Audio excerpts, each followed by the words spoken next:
Hi everyone, and welcome back to Vorldrevolution channel. Today, we're diving into another amazing book, and I can't wait to share my thoughts with you. This is Book Summary to Take Command by Hart and Crom. And it's been bestseller list No. 3 on Wall Street Journal. Let's enjoy the video. Please subscribing to my channel for more great content like this. You'll be notified when I upload new videos. Introduction. Take command, find your inner strength, build enduring relationships, and live the life you want by Hart and Crom. Step into a transformative journey towards personal empowerment and fulfillment, exploring the transformative principles of inner strength and authentic connections in Hart and Crom's empowering guide. Uncover the keys to unlocking your inner strength and forging meaningful relationships, embarking on a path toward personal fulfillment and a purpose-driven life. In what may be the most powerful self-improvement book of all time, Dale Carnegie published How to Win Friends and Influence People nearly a century ago. He offered simple but profound advice for success at work and in life. Since then, millions have benefited from Carnegie's guidance on how to improve their ability to relate to others.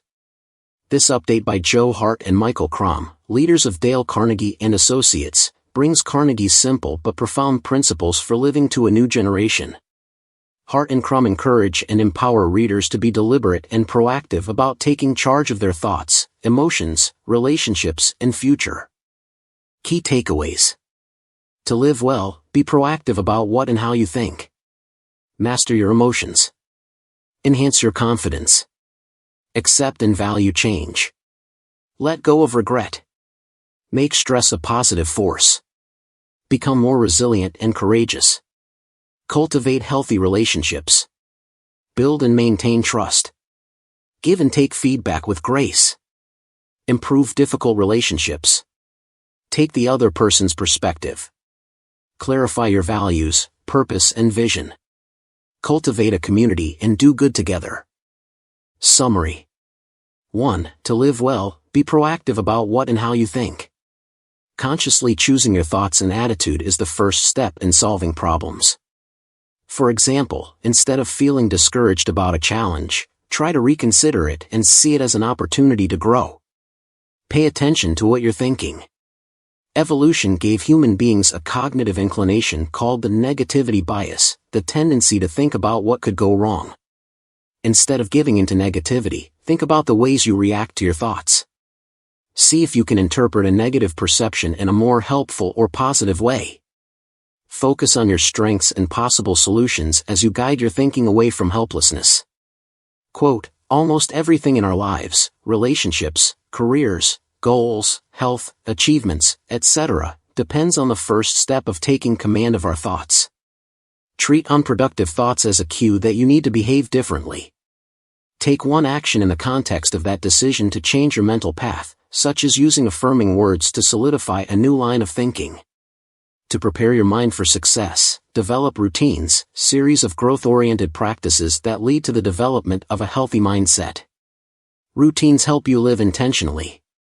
Their benefits include less stress, more predictability, increased confidence, more productive use of your time and more accomplishments that bring an accompanying sense of satisfaction. Routines also help you develop a growth mindset by giving you the mental space to reflect and open yourself to fresh thinking. Ask yourself 4 questions each day. What is working well? What might you improve? What beliefs could help you improve? How can you reinforce those beliefs? 2. Master your emotions. Emotions fall into 5 broad categories: enjoyment, anger, fear, disgust and sadness. Unpleasant feelings warn of danger, while positive ones encourage beneficial action. Negative emotions can contribute to defeat, or, if you control and redirect them, to success. When you want to understand an emotion, pause and ask yourself. 1. What do you feel? Describe the emotion objectively, as though someone else is experiencing it. 2. What is the message behind that? Don't suppress the way you feel. Consider what it is trying to tell you. 3. Is what you feel helpful? Positive and negative feelings can be useful or harmful. If your emotion isn't useful, let it go. For if the feeling is useful, direct it to a productive end. For example, if you're feeling nervous before a speech, use that feeling to generate energy that will elevate your performance. When you're done with an emotion, give it 90 seconds and then release it. 3. Enhance your confidence. To build your confidence, do difficult things. Strengthen your self-efficacy, the sense that you can deliberately change things, by doing things you fear, emulating people you admire, and patting yourself on the back even for minor successes. To build your confidence in being able to count on your own abilities, think positive thoughts about yourself. Focus on what you are good at, and plan ways to strengthen any areas of weaknesses. Build your self-worth, your belief in your own value, by treating yourself as you would treat a friend. Don't rely on others' opinions to gauge how worthy you are, turn to yourself rather than other people for approval. 4. Accept and value change. When life takes a turn, don't let it discourage you. Change is disruptive, but it doesn't have to be negative. Even if a change appears to indicate that you've failed in some way, it can open a door to bigger and better outcomes. Quote, "Once we stop opposing, we can create a plan and take command of what happens next." Accept what you cannot change. Take command by adopting a positive mindset about your new situation and moving forward. Let go of regret. Regret manifests in 4 ways. Foundation regrets relate to failing to build a basic infrastructure for life. Boldness regrets revolve around chances you didn't take. Moral regrets reflect on doing wrong or not doing right. Connection regrets are associated with failed relationships. Overall, you are more likely to regret not doing things than doing them. Regrets are valuable because they can guide you toward better choices. When you deal with a regret, decide if it is major or minor, and if you can fix what you regret. For minor, fixable regrets, repair what you can, embrace the lesson and resolve the associated emotions. For minor, unfixable regrets, focus on the lesson you learned. With major fixable regrets, fix what you can repair, and if you face a major, unfixable regret, use its lessons to adjust your future course. Forgive yourself. 5. Make stress a positive force. Stress is a normal response to internal or external stimuli, and it can work for good or ill. Good stress energizes you to grow and do better. Bad stress harms you and leads to unpleasant feelings. To avoid burnout, you need to recognize and manage harmful stress, particularly beware of anxiety, a worry that extends beyond the presence of a stressor. To control stress, think of it as useful. Go through a 4-step written exercise. Identify the real problem, identify its causes, in the order of their significance. Identify how you might solve the problems causing the stress. Choose the best solution and take steps to enact it. Strategies you can use to keep stress manageable include talking to other people, exercising, minimizing your use of technology, and using stress-relieving breathing techniques. Get sufficient rest across multiple dimensions. You need physical, mental, sensory, creative, emotional, social, and spiritual rest. 6. Become more resilient and courageous. Together, resilience and courage can help you thrive in the face of adversity. Courage is the ability to endure difficult moments and overcome fear. Resilience allows a person to use difficult times and events as engines for growth. Becoming more resilient requires developing your emotional courage, the willingness to feel your emotions and act at the same time. When you face a situation that requires courage and resilience, be deliberate about how you respond. First, get your emotions under control. Think positive thoughts, recognizing that some problems are inevitable. Focus on aspects of the situation you can change, and consider how to move forward. Recall how you successfully dealt with similar circumstances in the past. As you learn from this experience, build up your confidence with affirmations from yourself or others. Recognize and avoid activities that will make things more difficult and try to center yourself around your purpose. Remember, being brave isn't a one-and-done situation. You must reactivate your courage each time you face difficulties. 7. Cultivate healthy relationships. Connections fuel your success and your physical and mental well-being. Continually update your connection skills and become deliberate about cultivating relationships. The quality of your relationships is more important than their quantity. Be selective about whom you befriend and which relationships you cultivate. Quote, the world evolves so quickly that the way we connect with others has to adapt, too. Building the trust, respect, and knowledge that make up a strong relationship requires taking the time to learn about the other person. 5 tips can help you form new relationships or revitalize old ones. 1. Show warmth in your body language. 2. Pay attention when the other person speaks. 3. Find things you have in common. 4. Show that you care by giving your time and exploring deeper questions. 5. Truly appreciate the other person. Use his or her name and be complimentary. Don't substitute social media's false connectedness for real connections. Text someone directly instead of scrolling through a feed. Commit to person-to-person encounters at least weekly. 8. Build and maintain trust. Signs of distrust include a tense atmosphere, defensiveness, and a lack of sharing. Watch for those red flags. Building strong relationships and communities requires a foundation of trust. To earn trust, be credible, have empathy, and protect confidences. Trust can be expected and predictive, based on past experiences, or it can be vulnerability-based, which allows a person to be authentic and open. That may be possible only within a high-trust group. Such groups create psychological safety, which enables members to share, accept, and benefit from constructive feedback and even criticism. Sharing information inappropriately, being inconsistent, and not communicating can undermine trust. If you lose someone's trust, work to rebuild it by being humble. Acknowledge your role in the breach. Listen to what the other person thinks went wrong, and ask for his or her ideas about fixing things. Follow up with trust-enhancing actions. 9. Give and take feedback with grace. Criticism is a destructive response to someone else's behavior. It locks in on the problem, suggests that other people are faulty, and tears them down. Feedback, conversely, affirms the other person and offers encouragement and support for improvement. Quote, most people want to do their best and appreciate insights that will help them grow. When someone criticizes you, ask yourself if you hold them in esteem and trust them. Then ask if their critique is legitimate. Consider what's behind the criticism and whether the critic simply has a different perspective. If the criticism is unfair, ignore it. If you think the critic is subconsciously projecting, respond with love. Give feedback with your listener's well-being in mind. Seek to understand the other person first, and choose your words carefully when you suggest a change. Jot down what you plan to say. Try to see the situation from his or her perspective, and adjust your message as necessary. 10. Improve difficult relationships. Dealing with difficult people is more about you than them. To thrive in a difficult relationship, create appropriate limits. Identify what annoys you, and then respectfully tell the other person you would like to remove those irritants from your interactions.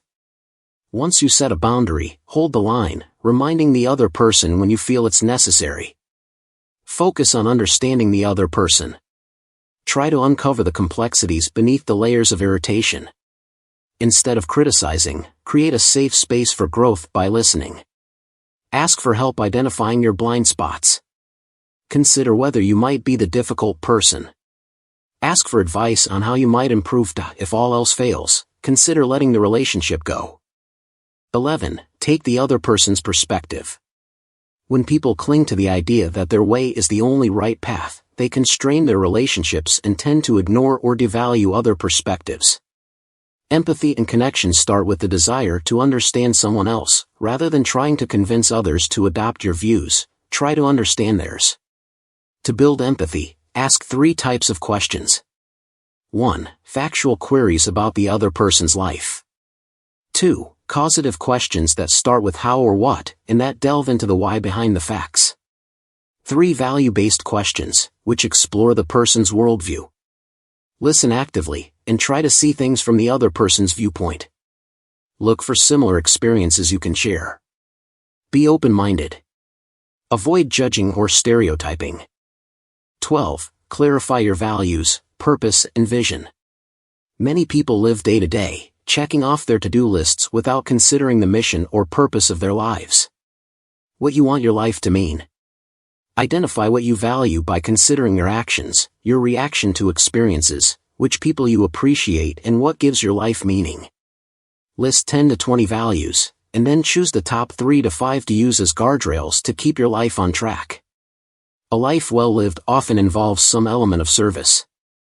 Identify your small p purpose, the reason you're doing what you do now. Then identify your big P purpose, the why for your life as a whole. Write a purpose statement describing what you want to do, for whom and how. Read it daily. Then create a vision statement describing the world you want to help create. Consider what you want to leave behind and what you have to offer.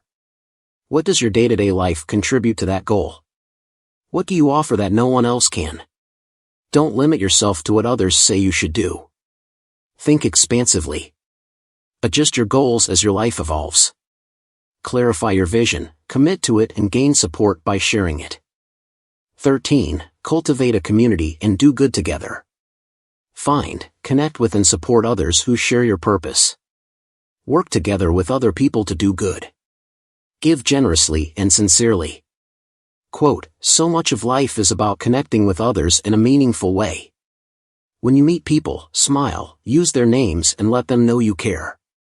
Reach out regularly to others. If you have an opportunity to do good, accomplish whatever you can, mustering your intention, courage and sense of responsibility. Help whenever and wherever you can. You could volunteer, start a values-based company, choose a values-aligned career path, or donate time or money. As you take command of your thoughts, emotions, relationships and future, you can realize your potential to be great and you can help others become great as well. Review.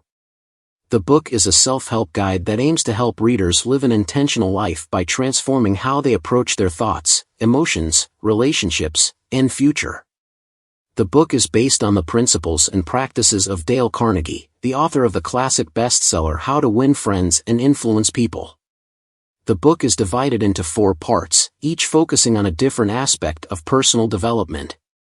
Part 1, Mindset. This part explains how to use the power of mindset to deal with stress and anxiety, gain perspective on negative emotions, and build resilience.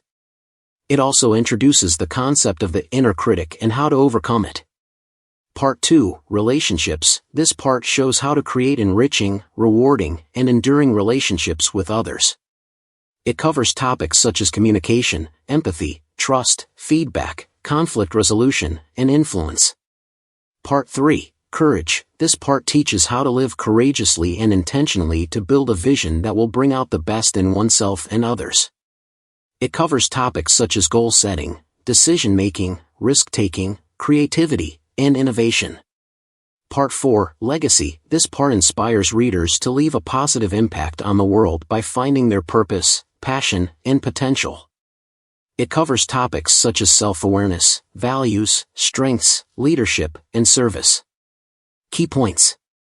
Inner strength. The authors emphasize the importance of developing inner strength, which they define as a combination of resilience, self-awareness, and emotional intelligence. They provide tools and exercises to help readers build mental and emotional fortitude. Effective communication. The book explores the significance of effective communication in both personal and professional relationships. It offers techniques for improving listening skills, conflict resolution, and assertiveness.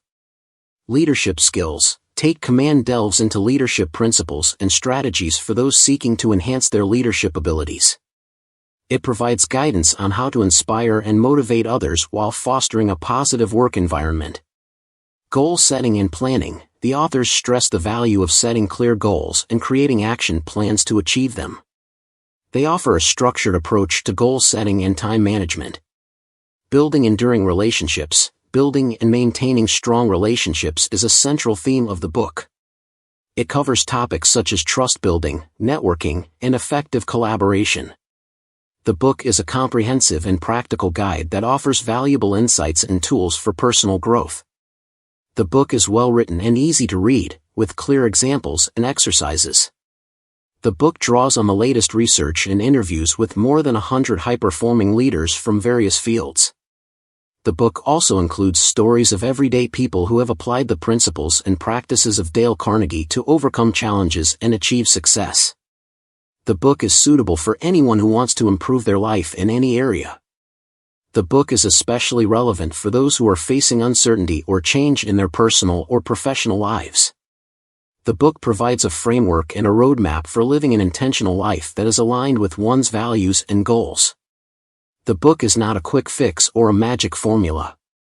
The book requires readers to be willing to reflect on themselves, take action, and make changes. The book also acknowledges that personal development is an ongoing process that requires constant learning and adaptation. The book is a worthy addition to the Dale Carnegie legacy. The book updates and expands on the timeless wisdom of Dale Carnegie for the modern world. The book is a testament to the enduring relevance and impact of Dale Carnegie's work on human relations. Thank you for watching. Please subscribe, like and share. See you in next videos.